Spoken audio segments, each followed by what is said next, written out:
ಮತ್ತೊಮ್ಮೆ ಕೋಟಿ ಒಡೆಯನಾದ ನಂಜುಂಡೇಶ್ವರ ನಂಜನಗೂಡು ದೇವಸ್ಥಾನಕ್ಕೆ ದಾಖಲೆಯ ಕಾಣಿಕೆ. ಇದೀಗ ಶ್ರೀಕಂಠೇಶ್ವರ ದೇಗುಲದಲ್ಲಿ ಹುಂಡಿ ಎಣಿಕೆಯ ಕಾರ್ಯ. ಮತ್ತೊಮ್ಮೆ ಕೋಟಿ ಒಡೆಯನಾದ ನಂಜುಂಡೇಶ್ವರ ನಂಜನಗೂಡು ದೇವಸ್ಥಾನಕ್ಕೆ ದಾಖಲೆಯ ಕಾಣಿಕೆ. ಶ್ರೀಕಂಠೇಶ್ವರ ದೇಗುಲದಲ್ಲಿ ಹುಂಡಿ ಎಣಿಕೆಯ ಕಾರ್ಯ ನಡೆದಿದೆ.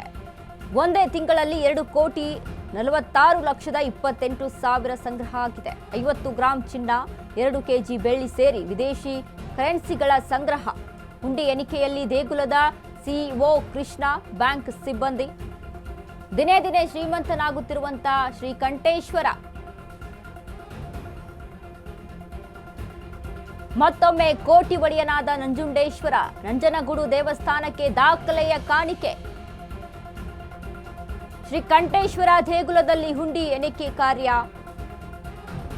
ಒಂದೇ ತಿಂಗಳಲ್ಲಿ 2,46,28,000 ರೂಪಾಯಿ ಸಂಗ್ರಹ ಆಗಿದೆ. ಇನ್ನು 50 ಗ್ರಾಂ ಚಿನ್ನ, 2 ಕೆಜಿ ಬೆಳ್ಳಿ ಸೇರಿ ವಿದೇಶಿ ಕರೆನ್ಸಿಗಳ ಸಂಗ್ರಹ ಆಗಿದೆ.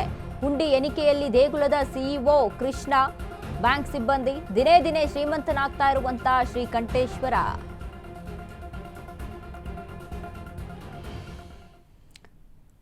ನಂಜನಗೂಡು ದೇವಸ್ಥಾನಕ್ಕೆ ದಾಖಲೆಯ ಕಾಣಿಕೆ ಇದೀಗ ಬಂದು ಸೇರಿರುವಂಥದ್ದು. ಒಂದೇ ತಿಂಗಳಲ್ಲಿ 2,46,28,000 ರೂಪಾಯಿ ಹಣ, ನಗದು ಹಣ ಆದರೆ ಅಲ್ಲಿ 50 ಗ್ರಾಂ ಚಿನ್ನ, 2 ಕೆಜಿ ಬೆಳ್ಳಿ ಸೇರಿ ಇನ್ನು ವಿದೇಶಿ ಕರೆನ್ಸಿಗಳು ಕೂಡ ಅಲ್ಲಿ ಸಂಗ್ರಹವಾಗಿರುವಂಥದ್ದು. ಯಾಕಂದರೆ ಪ್ರವಾಸಿ ತಾಣವಾಗಿರುತ್ತೆ, ಸಾಕಷ್ಟು ಜನರು ಕೂಡ ಅಲ್ಲಿ ಬಂದು ವಿಸಿಟನ್ನು ಕೊಡ್ತಾ ಇರ್ತಾರೆ. ಇನ್ನು ನಮ್ಮ ಕರ್ನಾಟಕ ರಾಜ್ಯದಲ್ಲಿ ಮಾತ್ರ ಅಂತ ಅಲ್ಲ, ನಮ್ಮ ದೇಶದಲ್ಲಿ ಮಾತ್ರ ಅಂತ ಅಲ್ಲ, ಹೊರದೇಶದಿಂದನೂ ಕೂಡ ಬಂದು ಟೂರಿಸ್ಟ್ಗಳು ಅಲ್ಲಿ ಪ್ರವಾಸವನ್ನು ಕೈಗೊಳ್ತಾ ಇರ್ತಾರೆ. ಸೊ ಹೀಗಾಗಿ ಕಲೆಕ್ಷನನ್ನು ನಾವು ನೋಡಿದಾಗ ಈ ಒಂದು ನಮ್ಮ ದೇಶದಲ್ಲಿ, ಅದರಲ್ಲೂ ನಮ್ಮ ರಾಜ್ಯದಲ್ಲಿ ಒಂದಿಷ್ಟು ದೇವಸ್ಥಾನಗಳ ಪೈಕಿ ಈ ಕಲೆಕ್ಷನ್ ವಿಚಾರಕ್ಕೆ ಮಾತನಾಡಿದರೆ ಅದರಲ್ಲಿ ನಂಜನಗೂಡಿನ ನಂಜುಂಡೇಶ್ವರ ದೇವಸ್ಥಾನ ಕೂಡ ಇದು ಒಂದಾಗುತ್ತೆ. ಯಾಕಂದರೆ ಅಲ್ಲೂ ಕೂಡ ಸಾಕಷ್ಟು ಟೂರಿಸ್ಟ್ಗಳು, ಸಾಕಷ್ಟು ಪ್ರವಾಸಿಗರು ಅಲ್ಲಿ ಭೇಟಿಯನ್ನು ಕೊಡ್ತಾ ಇರ್ತಾರೆ. ಸೊ ಹಾಗಾಗಿ ಈ ಬಾರಿಯ ಕಲೆಕ್ಷನನ್ನು ನಾವು ಗಮನಿಸಿದರೆ ಒಂದು ತಿಂಗಳಲ್ಲಿ 2,46,28,000. ಇನ್ನು ಚಿನ್ನ ಕೂಡ ಇದೆ, ಅಲ್ಲಿ ಬೆಳ್ಳಿ ಕೂಡ ಇದೆ, ಇನ್ನು ವಿದೇಶಿ ಕರೆನ್ಸಿಗಳು ಕೂಡ. ಸೊ ಹೀಗಾಗಿ ಎಣಿಕೆಯ ಕಾರ್ಯ ಇವತ್ತು ನಡೆದಿರುವಂಥದ್ದು. ಸೊ ಹಾಗಾಗಿ ಅಲ್ಲಿ ಒಟ್ಟಾರೆ ಕಲೆಕ್ಷನ್ ಆಗಿರುವಂಥದ್ದು ಈಗ ಬೆಳಕಿಗೆ ಬಂದಿದೆ. ಯಾಕಂದರೆ ಪ್ರಸಿದ್ಧ ದೇವಸ್ಥಾನ ಆಗಿರೋದ್ರಿಂದ ಸಾಕಷ್ಟು ಟೂರಿಸ್ಟ್ಗಳು ಅಲ್ಲಿ ಎಂಟ್ರಿಯನ್ನು ಕೊಡ್ತಾ ಇರ್ತಾರೆ.